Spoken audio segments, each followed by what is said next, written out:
libota na nzambe na pesi bino mbote mingi ndenge bondimi tokutana na mokolo lelo pe botie matoi na ndenge bondimi kotia matoi na bino pona koyoka ngai ndeko na bino Dadi Kusaka Kinga na mateya pe na réflexion oyo nango na tongo ya lelo. Bande ko balandi ya Blessed King Television ba congolais na ba congolaise bisika bozali la bamboka nyonso bozali na ba continent bozali bozola na biso na misika pe na pembeni na dibanda ya Congo na kati ya Congo na bisika ndenge na ndenge bozali na ko kumisa nkolo nzambe mozeseli kolo na se na ndenge apesi biso libakuto konzo kokuta na mokola lelo pe ko solo pe ko partager moi exhortation oyo tozali na yango na mokolo ya lelo le 26 février 2026. Bande ko balanda Blessed King Television avant to banda masolo na biso to réflexion na biso na tongo lelo ya exhortation tozali na yango na seng na biso to s'abonner na Blessed King Television to liker to partager to commenter eza kopesa biso équipe ya Blessed King Television to ko travailler na kati ya yoka biso eza ko sala ko permettre biso to sala ko mona ke ndenge boza ko s'abonner boza ko liker boza ko commenter et ko permettre biso to sala musala malamu mingi kolo nzambe azala na bino abate na bino bisika bozali pe apesa biso nyonso mayele ya komanyula oyo nyonso to ko solola na mokolo lelo nango te ko partager lisolo moko na Exode chapitre na Genèse chapitre 50 verset 17 à 19. Nous lisons au nom du Seigneur Jésus-Christ. Vous parlerez ainsi à Joseph. Oh, pardonne les crimes de tes frères et leurs péchés, car ils t'ont fait du mal. Pardonne maintenant les péchés des serviteurs du Dieu de ton père. Joseph pleura en entendant ces paroles. Les frères vers eux-mêmes se prosternent devant. Ses frères vers eux-mêmes se prosternaient devant lui et ils dirent: nous sommes tes serviteurs. Joseph leur dit: soyez sans crainte, car suis-je à la place de Dieu?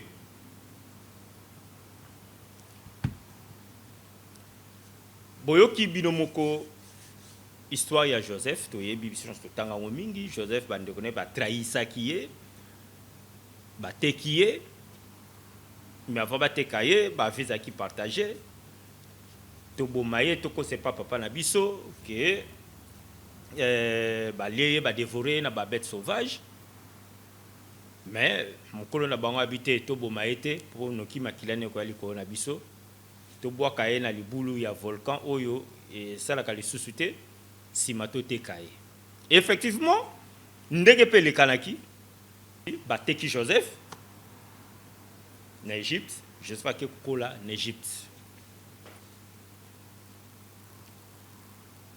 exemple nzambe oui bien sûr pona ko pambola mutu esengela lekisa mutu na ba place ko lekisa oui c'est vrai mais oyo toza ko lobele ali mabe oyo bata mokili baza ko sala biso et Joseph asala ki bango nini po lelo batekaye pasala mabe basala ki Joseph asala ki bango eloko nini oyo bango ba monaki mabe esengela kaka bateka Joseph to basala oyo basala ki libota na nzambe bande ko balandi ya Blessed King Television ba Blessed na ba blessing ya Blessed King Television ba congolais na ba congolaise mboka oyo ezali mboka ya papa na biso Simon Kimbangu papa na biso Lumumba papa na biso Papa Balembonge papa Simon Padi na ba prophète nyonso balandi na sima lisolo tozolo batozo mona ngo na société congolaise poto ki na libana mboka te to mona na société congolaise bandeko kaka bazosala bandeko na bango mabe na nini tozo komona ndeko moko akeko kotela ndeko na nganga po akufa a bénéficier na ba bien na ye ndeko na zalaki nango mususu na par na ye akei ko kotela ndeko na ye nsoki po bakabwana héritage ya famille ndeko na bango na zwate bazo pemeniser ye do baso écarter ye ba mususu zo komona awa na kati ya société congolaise ateli ndeko na ye poison akufa kaka poison na besoin komonaka été. Donc présence ndeko nezo déranger ye. Ndeko to mone pas Joseph, bazo benga les faiseurs de songes. Le faiseur des songes. Et toza komona misusu awa batini ba photo ya bandeko na wana ndako banganga po ba identifier ndeko na bango azandoki te. Est-ce que nganga koki kokoloba likambo ya solo to ya lokuta? Nganga to yebi alobaka makambo ya lokuta. Makambo ya solo marabu alobaka te. Et mutu pepe koko consulter lokola nganga marabu magicien yé pas ça ba problème na libota na o yé kuta ko régler te abozo ko pesa yé occasion régler problème ya bino ya famille na bino.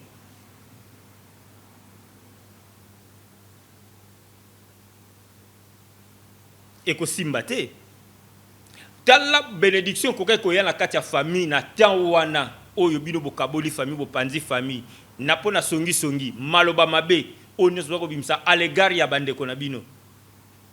Bénédiction est sauté. Ce qui siècle qui a 20 ans, il faut poser la 20 ans, le sous-support, bénédiction que vous avez et bénédiction Nzambe et kitakate, soki nakati esika ezoko kitamakelele yali. Koswana, kofingana, bani, ekozalate, ekoyala ngote. Bano kuta ka blo mikia ko vivre kaka, na futa ndako, na futa bana classe, mais ya kosala ba faire bokozwa ngote. Jako sala faire botika la kozwa ngote boumona yango pété. Bande ko balanda Bless King Television. Na kati ya rubrique la mso yoka biso. Tozo sala exhortation oyo pour ko sala prière donc na benyango exhortation et prière pour l'attachement à notre Dieu, le seul Dieu, le vrai Dieu. Pour la croissance spirituelle et la réussite en 2026. Thème na tiaki yangwana. Tout sujet to tiaki yangwana. Et nabai o nyonso bazo humilier bango, bazo lo ba mabe po na bango. Joseph alobi na kati na bandeko na ye. Tango baye na passage wana kaka toujours na 19 na Exode chapitre 17 verset 19 tokeka na 19 Joseph alobi na bango soyez sans crainte car suis-je à la place de Dieu. Une question ya makasi bosali mutu mabe donc tout baka boboma ki mutu déjà si boboa ki na libulu wana tout pouvait arriver pour na ko silisai. Bokoseli mutu makambo azandoki. Bobebisi réputation na ye partout. Aza moyibi, azandoki, asalaki boye, asalaki réputation et baby. Pour bobong sa réputation mais mutu ala lobi na bino soyez sans crainte. Est-ce que suis-je à la place de Dieu? Bobanga na bino te. Est-ce que ngala za na place ya Nzambe? Mitala na nusoki zaki yo o basali yo mabe. Oyo bakoseli yo makambo. Na marabu alobi ki ozandoki. Et ba faux prophète pe ba ye. Ba lobi pe na tour na bango. Ozandoki bebisi bana ndeko na yo pesi bana ndeko ndoki ba mona ko na butu ya ko senga bango ndeko na bango et papa na bango po oboma bango. Est-ce que yo na place ko limbisa batu oyo to ko sala bango nini? Point d'interrogation. Réponse est ali yo na Nzambe na yo.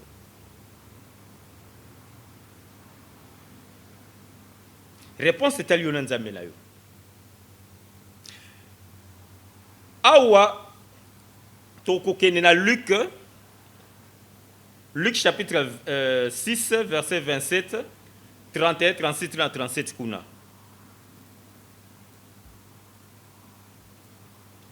Luc chapitre 6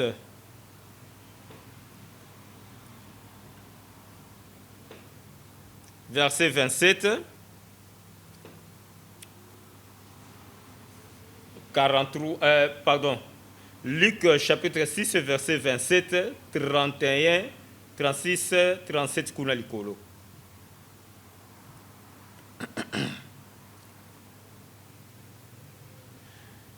yo mutu bakosolo makambu, yo mutu oyo basali mabe, yo mutu oyo balongolisi musala, yo mutu oyo batengamisi réputation na yo, to crédibilité na yo, babebisi, valeur na yo babebisi, donc oza vis-à-vis ya ennemi na yo. Bato babebisi yo réputation, personnalité na yo, pour personnalité basombaka te babebisi, donc automatiquement baza ennemi na yo. Mais yo parce qu'au conseil en Nzambe à l'obi, dans l'évangile selon Luc, chapitre 6, verset 27, 31, 36, 37, nous lisons au nom de Jésus-Christ. Mais je vous dis à vous qui m'écoutez, aimez vos ennemis, faites du bien à ceux qui vous haïssent. 28. Bénissez ceux qui vous maudissent, priez pour ceux qui vous maltraitent. 29. Si quelqu'un te frappe sur une joue, présente lui aussi l'autre. Si quelqu'un prend ton manteau, ne l'empêche pas de prendre encore ta tunique. Les autres manteau, ta tunique. Ceux qui m'ont vu veste na yo, PCP cravate, to chemise. Na sens voilà. Donne à quiconque te demande et ne réclame pas ton bien à celui qui s'en empare. Pesa mutu nyonso oyo azo senga yo, mais ko réclamer te na mutu azo yiba yo. Tu azo kosa yo, ko réclamer le côté po na ye. Awa tozala bandeko mususu, po a gagner loko pa na yo, il faut kosela mutu likambo. To akosa loko moko po azwa mbongo pa na yo, azwa lamba to le mutu ke pa na yo. Akabola bino na bandeko nyonso po az bénéficier bola moyo za na ngwe pa na ye moka bénéficier yango. Bajar ya batu oyo. Toke na 31 lobby. Ce que vous voulez que les hommes fassent pour vous, faites-le de même pour eux. Oyo lingi bola mo ba sala pona yo, sala mpe pona baninga. E ko bana ne para yo mo sala bola mo pona batu, batu ape bazon sa bola mo pa na yo. Ko zela bango ba banda te me yo banda. Yo banda osala bola mo si ma bango ba bande pa na yo. Si vous aimez ceux qui vous aiment, quel gré vous en saura-t-on? Les pécheurs aussi aiment ceux qui les aiment. Si vous faites du bien à ceux qui vous font du bien, quel gré vous en sera-t-on? Les pécheurs aussi agissent de même. Et si vous prêtez à ceux qui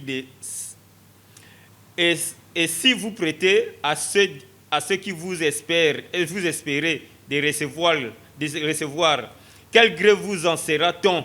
Les pécheurs aussi prêtent aux pécheurs afin de recevoir l'appareil.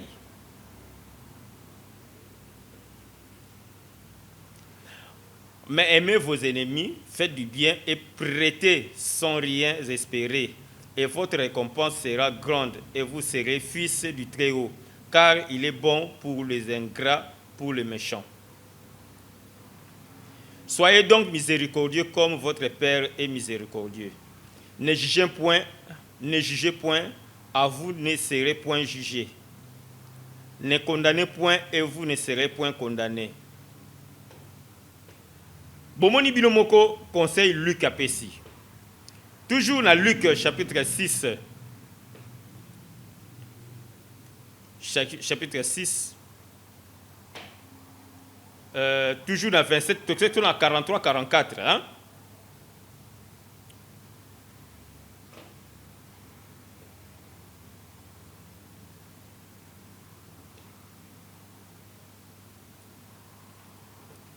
Luc chapitre 6, verset 27, 43-44. Toke mbamona 43-44 wana. Tokoshite wana. Ce n'est pas un bon arbre qui porte de mauvais fruits, ni un mauvais arbre qui porte de bons fruits. Car chaque arbre se connaît à son fruit. On ne cueille pas des figuiers sur les épines, et l'on ne vendage pas des raisins sur les ronces. la parole du Seigneur. Tous les qui n'ont pas pour le chiter, dans Luc chapitre 6, verset 27, 43, 44, Mutu yamabe ayeba nakana bizaleli na ye. Atuzelo ba bizaleli ya mutu. Ayeba na bizaleli na ye. Mutu yamabe ayeba nakana bizaleli na ye. Moto akosa binote bana libota na Nzambe. Bandeko balandi ya Bless King Television ayoka biso. Bizaleli ya chrétien esengeli za ndenge nini. Chrétien, to musulman, to muto kaka sambelaka. Ça dépend biyamba bino bozali po lingomba de conception likolote bokonza likolote za ko respect na ona bonza mendeko na bola mosala mukinde ko tsona na lola. Ndeto za ko mona lelo ba chrétien ya ba songi baza, ba chrétien ya ba débauche baza, ba chrétien infidèle, c'est-à-dire pour naye ami pesa na ye na via kotonga ko yina ko finga ko loba ko kosala kokota bandaka banga ko consulter banga mais na Bible na sali peka yoane ko truku misanzambe yawe mais aux chrétiens fidèles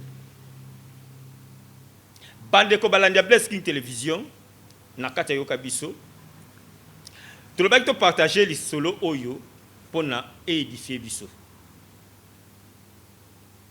C'est vrai, Nzambe azanzambe ya mawa. Ezali pasi pona komona makambo oyo ilaki Joseph pe Joseph a limisi bandeko na ye to histoire wana to tanga nyonso et ba continuer ko fande sika moko. Ndenge pe yo ko yela yo lobby ba airi yo, ba yini yo, ba bebisi personnalité na yo, ba bebisi kombo na yo de partout. Yakotanga yo ndoki, yakotanga yo moyibi, yakotanga yo moto ne kobo, yakotanga yo moto na mabeba ziba mabe nyonso mokile. O satana saki ba pesi yo. Mais yo zana obongote. Tikala fidèle na Nzambe Moses likolo na se. Tikala fidèle na Nzambe mokila likolo na se.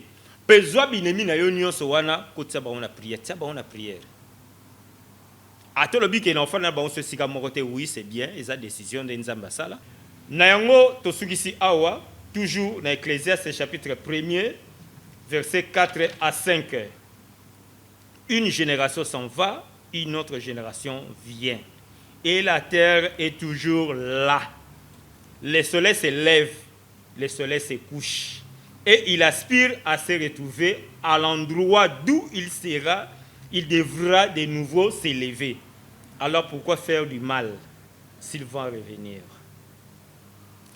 Libota Nzambe, bandeko balandi Bless King Television, nakumisi kolo Nzambe po apesa bino matoi ya kolanda, pe apesa bino sagesse ya kolanda, ya koyoka makambo lobeli, pe maela komanyola yango. Bane balimbonge na pesi bino mbote mingi bisika bozali na ba centre nyonso esike ezali kolo Nzambe azala na biso soki kolo Nzambe azongi lobite tukutana mikolo ezali koya kimia o mabota mabino kimia na misala na bino kimia na ba coopération na bino kimia kolo Nzambe ezala na bino na ba domaine na bino nyonso bosala ka respective. Ciao, kotikala malamu. Merci. Okay.